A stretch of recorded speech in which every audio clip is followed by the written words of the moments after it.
J'habite en Corse, c'est pour ça. Alors je m'appelle Benjamin. On recommence. Ah. Je m'appelle Benjamin. J'habite en Corse, ça fait 3 ans. Des suites d'une rupture. J'ai voilà, donc j'ai mal supporté une séparation et du coup je suis parti vivre en Corse pour fuir la peine. J'en devenais un peu fou. Voilà. Tu es originaire corse. Je suis pas originaire corse. Je suis originaire de Paris, de D'accord. la région parisienne.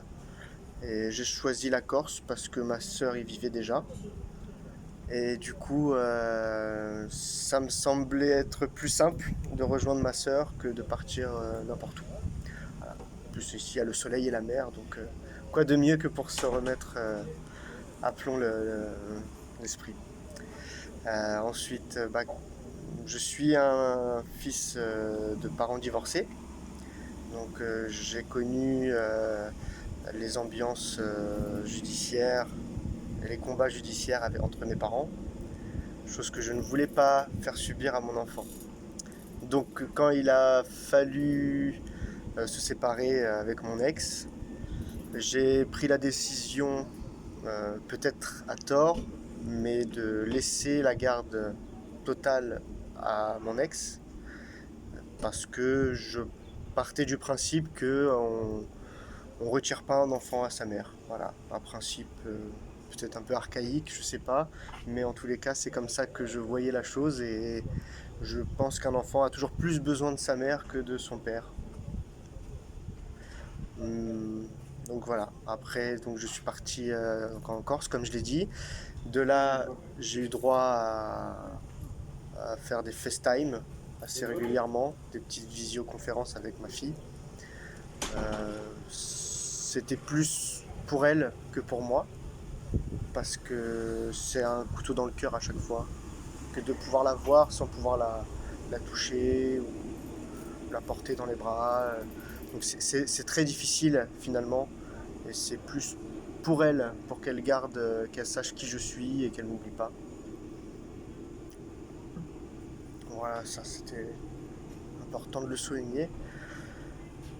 Et donc du coup, maintenant, ça fait 3 ans que je me bats pour qu'elle vienne passer des vacances ici, qu'elle puisse me rejoindre. Et on va dire que c'est Noël prochain, ça sera la première fois en 3 ans que je suis là que je réussis à la faire venir. Parce qu'on a rencontré des soucis, il fallait qu'elle ait une carte d'identité. La mère, elle n'était pas spécialement à cheval sur les papiers, sur ce genre de choses, donc ça prenait du temps. Et voilà, donc à force de persévérance et de combat et de discussion, j'ai réussi ça. Donc il y avait eu des conditions que la mère avait soumises. La première, elle voulait savoir dans quel cadre de vie je vivais. Donc je lui ai présenté ma nouvelle campagne, ses enfants, et elle a voulu voir un médiateur familial. Parce que malgré tout ce que j'avais fait, à savoir que je lui avais laissé la garde, que je lui avais témoigné cette façon de penser qu'on n'enlève pas un enfant à sa mère, elle était persuadée que si je la faisais venir ici, je la garderais et que je la ferais pas redescendre sur Paris. Donc il a fallu voir un médiateur familial pour mettre à plat certaines choses. Donc au début elle devait s'en occuper, mais comme elle ne le faisait pas, je suis monté sur Paris et j'ai fait en sorte qu'on voit un médiateur familial. Donc je me suis occupé des démarches. Et en 2-3 séances, c'est à peu près, voilà, ça a été rapide parce qu'en même temps c'était assez cher. Donc on ne pouvait pas se permettre de faire 10 séances de médiateur. Et, euh, et on a signé que j'aurais droit normalement à la moitié des vacances. Alors, elle devrait être. Alors, je parle avec moi, mais l'organisation a pas été bien faite. Donc, du coup, elle a refusé pour ses vacances d'août de la faire venir. Mais pour Noël prochain, normalement, c'est du sûr. Voilà. Donc, j'attends avec impatience maintenant. Ta confiance. Si malheureusement, après tout ce temps et tout ce travail et tous ces efforts, si elle ne venait pas, sachant que le billet d'avion est déjà payé, que tout un tas de choses ont été enclenchées pour Noël, si elle ne vient pas, je serais malheureusement obligé d'en recourir à la justice, en fait. Chose que je ne veux pas et vraiment garder pour en dernier recours pour pas que ma fille voit ses parents se déchirer au travers de la justice. Mais à un moment donné, je ne peux pas non plus tout accepter. Et j'espère que on ira quand même au bout de tout ça. Et que ça va finir de façon positive. Après, j'ai toutes les raisons de penser que quand même, ça devrait bien se passer. Ben, je te le souhaite, oui. Je le souhaite. Et toi, en tant qu'enfant de divorcé, est-ce que tu penses que tu as eu des lourdes retombées sur le comportement de tes parents? Euh, Ils ont divorcé, t'avais quel âge? Quand ils ont divorcé, j'avais 3 ans, 2-3 ans. Euh, donc j'ai pas spécialement connu mon père à la maison, j'étais beaucoup trop jeune. Donc j'ai toujours eu l'impression d'avoir que ma mère en fin de compte. Mon père était pas comme moi à cheval à voir ses enfants. Moi vraiment j'essaie de tout faire pour avoir ma fille le plus possible. C'était pas trop le cas de mon père, donc j'avais un père un peu absent. Donc je sais ce que vit actuellement ma fille, je sais ce qu'elle ressent. Du moins je peux espérer, avoir un semblant du moins de ce qu'elle ressent. Je suis pas satisfait de ça, forcément. Et si les choses pouvaient se faire autrement, je ferai en sorte que ça se fasse autrement, mais bon, c'est pas possible. Alors oui, ça joue, ça a joué sur mon comportement, sur mes décisions, sur pourquoi j'ai eu du mal avec la rupture. C'était parce qu'avec mon ex, on avait eu 5 ans de relation, 5 ans de vie commune, et même si l'amour était plus aussi puissant qu'au début, j'étais pas forcément amoureux plus de ma femme, mais amoureux de ma famille par contre. Vraiment, je tenais beaucoup à ma famille. Et ça a été le plus dur en fait. C'est de dire que je refaisais le même scénario que j'avais vécu étant jeune, que mes parents m'avaient fait. Donc voilà, mais c'est très difficile, parce que j'ai pas eu mon mot à dire finalement. C'est ma décision d'être parti en Corse, mais est-ce que j'ai vraiment eu le choix? Je sais pas. Parce que vraiment, je devenais fou. Vraiment. Je parlais tout seul. Je, ouais, non, vraiment, c'était très très dur. C'était très très dur. C'est, je, je tuais quelqu'un ou je me foutais en l'air moi, mais fallait que quelque chose bouge en tous les cas.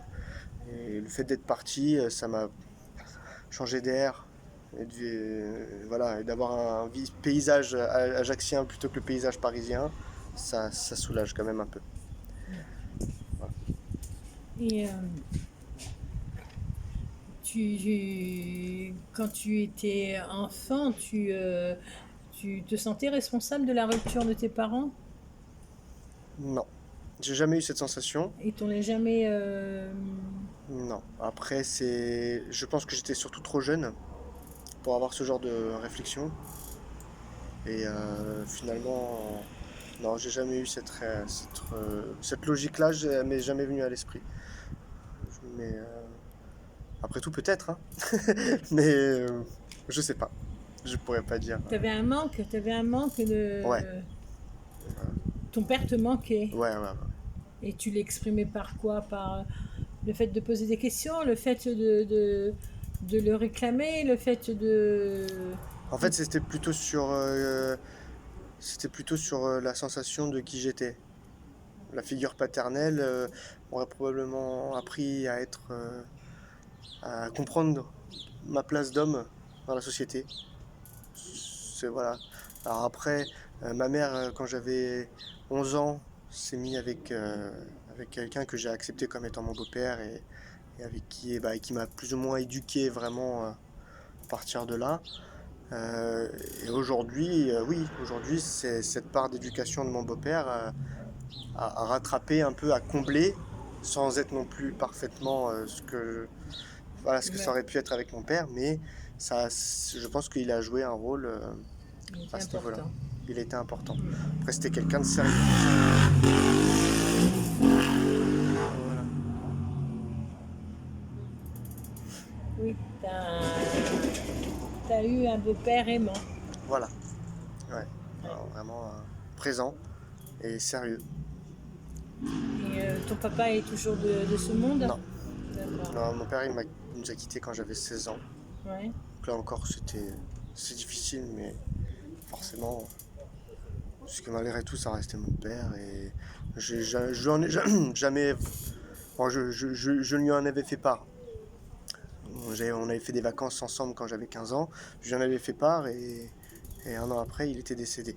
Donc, je lui avais dit que ça m'avait manqué, mais je lui en ai jamais vraiment voulu.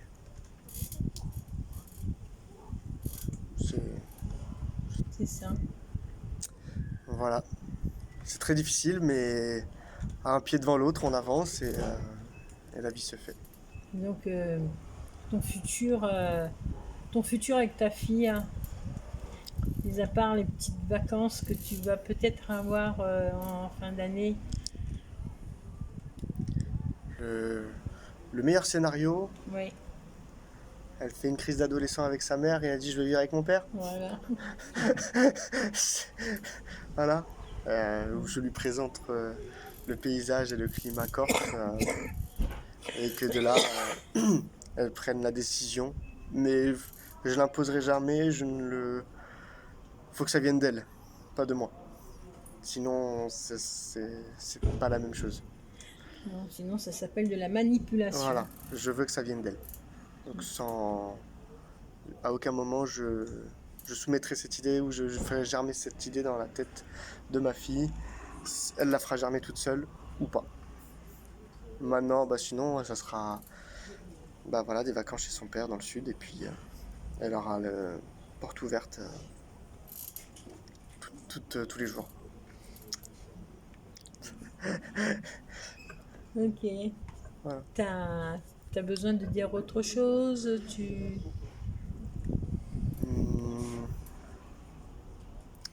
Hum, ouais, donc c'est très difficile de s'éloigner de sa fille, de son enfant en général. C'est pas à prendre à la légère. Ce que je regrette, des fois oui, des fois je me dis que j'aurais peut-être dû rester pour pouvoir en profiter un peu plus. Parce que le résultat il est là, c'est qu'aujourd'hui elle va sur ses 6 ans et j'ai rien vu en fait. Voilà, de ces 1 an à ses 6 ans, ça fait 5 ans que je ne vois rien de comment elle grandit. Et c'est difficile en sachant que c'est le seul enfant que j'ai et que je souhaite pas en avoir d'autres. Donc j'ai l'impression de passer à côté de quelque chose d'assez important dans ma vie. Mais on n'a pas. On fait pas tout ce qu'on veut dans la vie malheureusement, c'est comme ça. Puis surtout, c'est que ben, les décisions qu'on prend, si on savait les résultats, on ne les prendrait pas. Hein. Ouais, peut-être. Ouais. Mais bon, encore une fois, je sais pas comment ça se serait terminé si j'étais resté. Peut-être, peut-être que tu l'aurais peut-être pas vu autant. Peut-être que ça aurait été beaucoup plus de crise, une déstabilisation totale de l'enfant. Peut-être, on ne sait Ouais, pas. on peut pas savoir. On peut pas. Voilà. Maintenant, ce qu'on peut dire, c'est que ben, le futur, faut le rendre meilleur. C'est ça, Voilà. on fait au mieux. On fait au mieux. J'avais beaucoup de mal à parler avec sa mère aujourd'hui. Bah, après tout ça, l'eau a coulé un peu et j'accepte de lui parler de façon correcte, mais j'en pense pas moins. Je, voilà. Pour moi, c'est de sa faute. Même si c'est moi qui suis parti, c'est de sa faute. La raison de... Elle t'a trompé. Euh, Difficile à dire. Ce que je sais, c'est que j'ai surpris des échanges d'SMS sur son téléphone. Alors c'est marrant parce que je j'ai jamais regardé dans son téléphone et que la seule fois où je regarde, je sais pas pourquoi. Je regarde et je tombe sur des sextos avec un de ses amis. Ouais, c'est le monde qui bascule. C'est le monde qui tourne. Donc on sait pas. On verra bien. C'est- En fait, dans toutes les histoires que j'entends, que je lis, c'est toujours celui C'est toujours celui qui fait du mal, qui continue à faire du mal. Voilà, c'est pour le coup, pour ton cas, toi, c'est ta femme qui a eu éventuellement une relation avec quelqu'un d'autre. C'est elle qui garde la petite, c'est elle qui profite de la petite. Et toi, toi tu as été trompé, t'as plus ta petite, tu t'en vas, tu es dépaysé, complètement dérouté. Et aujourd'hui, ta petite, elle a 6 ans, mais en fait, c'est pas toi le fautif de tout ça. Même si c'est toi qui as pris la décision de partir. T'es parti parce que ton ex t'a rendu malheureux, C'est ça. voire même fou. Alors après, je dois pas occulter ma part de responsabilité là-dedans, Non, non, mais c'est mais, sans... mais oui, oui, il y a de ça. Et il y a que, bah, on est dans une société où, voilà, il y a la place de l'homme et la place de la femme, et que, comme je l'ai dit, on- pour moi, on ne peut pas enlever un enfant à sa maman, c'est ce qu'il y a de pire. C'est ce qu'on nous inculque depuis qu'on est tout petit, que ce soit à travers les exemples de différentes familles ou le monde du cinéma américain, où voilà, c'est toujours l'instinct maternel qui n'existe pas. qui n'existerait pas. Oui, j'ai entendu ça récemment. Après, je suis pas spécialiste et je peux pas répondre pour ça, mais Il y a des hommes qui adoptent des enfants tout seuls. Et pourtant, ils les ont pas eu dans le ventre. donc, au même titre que l'instinct maternel existe, l'instinct paternel doit exister aussi. Bien sûr, bien sûr. Sauf que de tout temps, on a dit que papa n'était pas fait pour ça. Papa, il est fait pour travailler et pour amener de l'argent à la maison. Il est fait pour ordonner. Ouais, Maman, elle est faite pour rester à la maison et faire les couches et faire à bouffer. Voilà, c'est ça. Hein.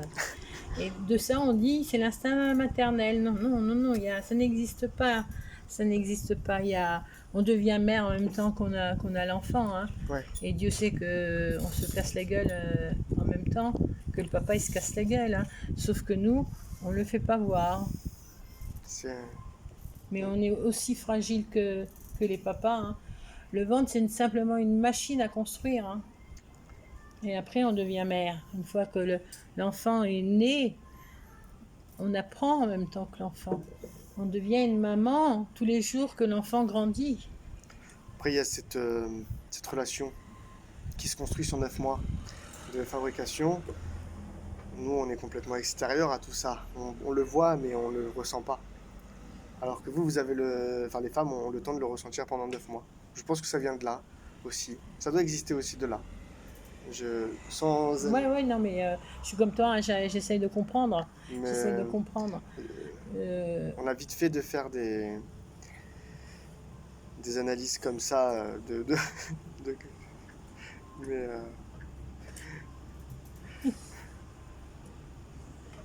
On ouais. essaye de comprendre. C'est d'où cette colère que les papas peuvent avoir et les mamans qui sont dans le même cas. Cette colère de vouloir les mêmes droits, de vouloir. On leur a même pas permis d'avoir un ventre au papa. On leur a pas permis. Alors ils ont pas ça et en plus ils ont pas la possibilité de voir leur enfant. Bah ouais, voilà, c'est que quand on a c'est dans un film que j'avais entendu ça et que je trouvais ça très juste. Quand un enfant il a pas ses parents, bah il n'y a pas de loi pour les Mhm. ramener. Par contre, quand un enfant a ses deux parents, il y a des lois pour les enlever. Ouais. Donc je trouvais ça très juste. C'est très vrai. Ok, t'as autre chose à dire, Non, Ben? non, ça y est, je pense avoir fait le tour de tout. Ben, je te remercie. Ça m'a fait plaisir de pouvoir partager.